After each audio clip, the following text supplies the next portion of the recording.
Bonjour à tous. Voici donc le premier tutoriel vous permettant d'utiliser l'espace numérique de travail au LICES, à savoir Office 365, dont nous allons disposer tout prochainement. Alors, pour pouvoir accéder à cet espace numérique de travail, plusieurs possibilités. Soit on peut taper ici dans la barre d'adresse, donc une adresse outlook.com/owa/lices.org. Donc ça c'est l'adresse que nous a donné notre fournisseur pour Office 365. Bon, c'est une adresse pas très facile à retenir, j'en conviens, donc soit vous la tapez une première fois et ensuite vous la mettez dans les favoris, ou alors je vais voir avec vous là maintenant une autre solution qui consiste à passer par le site institutionnel du LICES, à savoir le www.lices.org, de façon à accéder aussi à l'espace numérique. Alors, pour ça, bon, on va utiliser le moteur de recherche Google, et on va taper donc lices.org. Alors tapez lices.org plutôt que lices, hein, ça évitera des liens un petit peu parasites.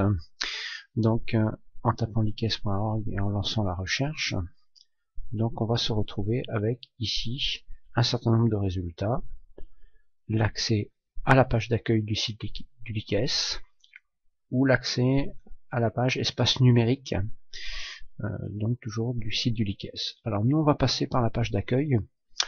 Éventuellement vous pourrez passer directement ici, mais bon, je vous montre par la page d'accueil. Donc voilà.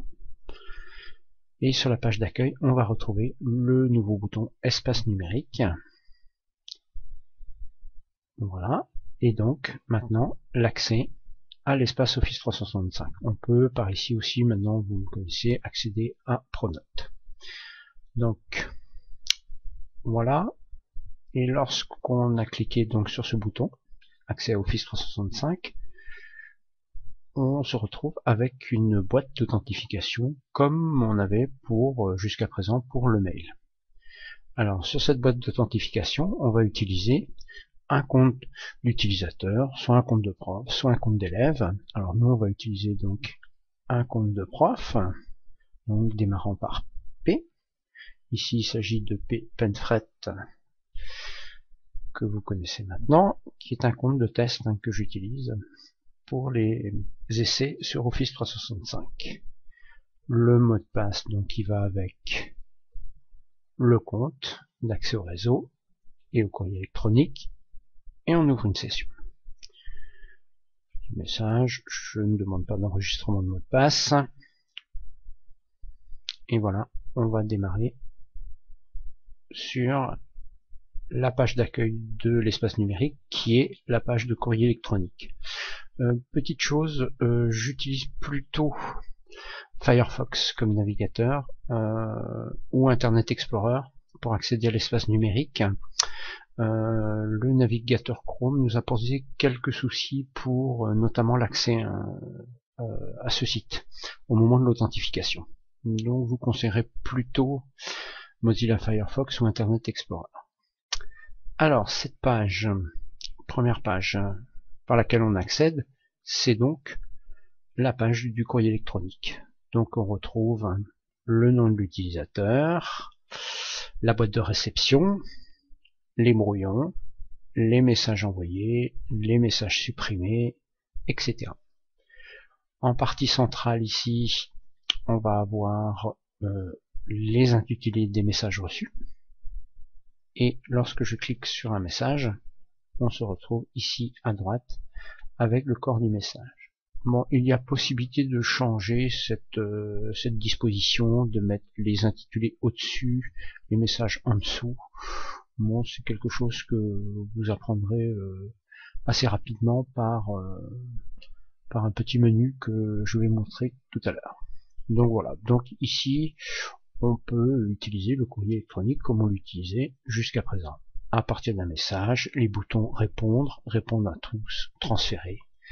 Et à chaque fois que vous verrez des petits points, c'est qu'il y a plus d'action, à savoir, voilà. Hein. Donc je vous laisserai découvrir ça aussi.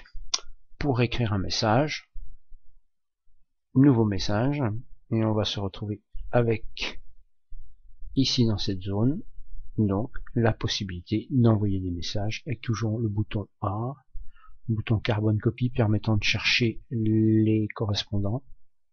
Actuellement uniquement la liste des profs et personnels de l'établissement.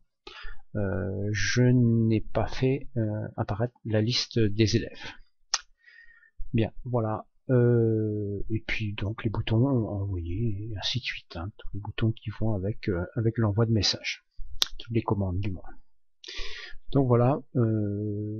Pour le client de courrier, je vais me limiter à ça pour un premier tuto.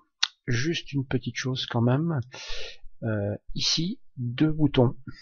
Le premier où on retrouve son nom, l'adresse mail. Donc quand vous l'utiliserez avec les élèves, ici, vous leur direz qu'ils peuvent récupérer leur adresse mail par ici.